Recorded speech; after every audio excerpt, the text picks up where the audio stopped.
Chapter 1. 169. Back to the Future. 3 months later, Sunny was back at the castle. Well, to be precise, he had returned here once before, to buy a few items that were hard to come by in the ruins. However, back then, Nephis and her cohort had been away on a hunt. No such luck today. The moment he had been dreading for so long was finally here. Hearing Changing Stat's voice, Sunny slowly turned around, glanced at her, and forced out a smile. "Hey, Neph. Long time no see." He tried to sound casual, but a slight tremble betrayed the storm of emotions raging in his heart. Why did she have to be here? The turmoil of their sudden meeting was exasperated by the fact of how different they looked. The past months only made Nephis appear more radiant and splendid. Her white armor was pristine and graceful, her silver hair clean and combed. Sunny, on the other hand, looked like a pile of dirt that had somehow come to life. Both he and the puppeteer's shroud had seen better days. He didn't want to see her, but even more than that, he didn't want her to see him in this sorry state. What if Neph gets the ridiculous idea that he was somehow miserable after falling out with her? Nonsense! He was doing better than ever. He lived in a palace, ate delicious food every day, and had even become incredibly wealthy. If anyone should be miserable, it would be her. You do realize that you said that out loud, do you? Sunny blinked, remembered where he was, and stared at Changing Star in shock. Huh? What? She smiled with the corner of her mouth. You just zoned out and mumbled, "Why did you have to be here under your breath?" That was not very polite. Sunny hid his embarrassment behind a grin and said, "Yeah, well, I meant it." Neph sighed. "I'm glad to see you too, Sunny. It's good that you're alive." Trying to conceal his discomfort, it shrugged. "What, you didn't expect me to survive without you?" She looked at him for a while, and slightly shook her head. "No. On the contrary, I knew that you would be fine."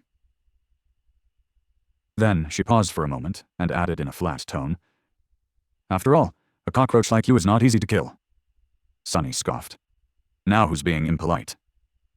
Nephis stared at him in confusion for a couple of moments, then chuckled. "Oh, sorry, I meant it as a compliment." He was glad to see Neph, too. As much as Sunny wanted to deny it, he had desperately missed her calm presence. Somewhere along the way, without even noticing, he had grown reliant on having her by his side. But meeting her was also a nightmare. After all, nothing had really changed after their bitter quarrel. Even though the intensity of it all diminished, the future that Cassie had foretold was still inevitable. Now that the initial shock of running into Changing Star disappeared, Sunny took a closer look at her. Nephis looked stronger. He didn't know how much soul essence she had been able to absorb while he was gone, but it seemed like it was a lot. Neph was always confident and arresting, but now her presence grew to a completely new level. But then again, he was not the same weak fool either. The Dark City had made him into a fearsome creature as well. The months he had spent hunting monsters in the absolute darkness of the cursed ruins turned him stronger, smarter, and much more deadly.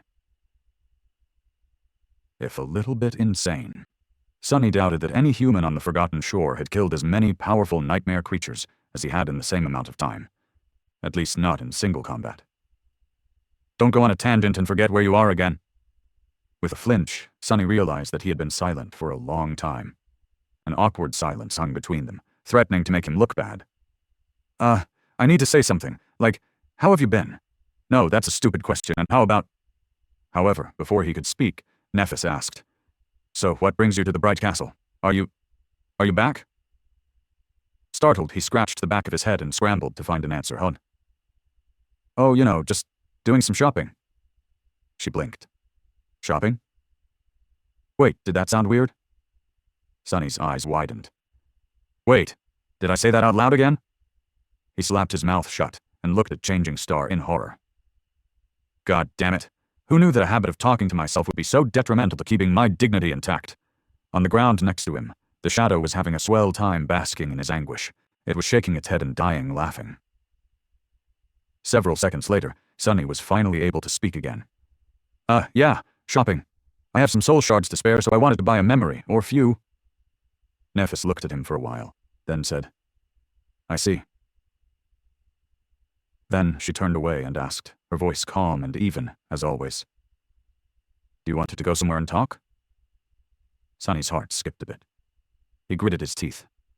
Sorry, no can do. I'm, waiting for someone.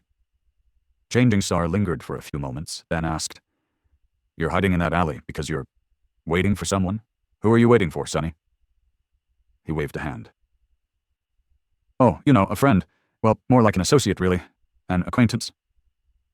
Neff remained silent for a few moments, then said in an even tone, You can just say no. No need to invent some... But right at that moment, an enchanting voice came from the entrance of the alley. Sonny? Hey, are you here? Turning around, Sonny saw a beautiful young man with gorgeous auburn hair and mesmerizing green eyes enter the alley.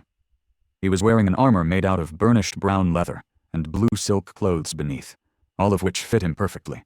On his face, there was a bright smile. It was Kai. Knight, whatever his name was. Sonny exhaled with relief. What do you mean, invent? See, he's right. However, the words died on his lips, because when he turned to Changing Star, he saw something that he had never seen before. Looking at the young man whom he had set free from the bottomless dark well, Nephis took a step back. Her face was pale, and her eyes were wide and glassy. She seemed to be consumed by absolute, utter horror.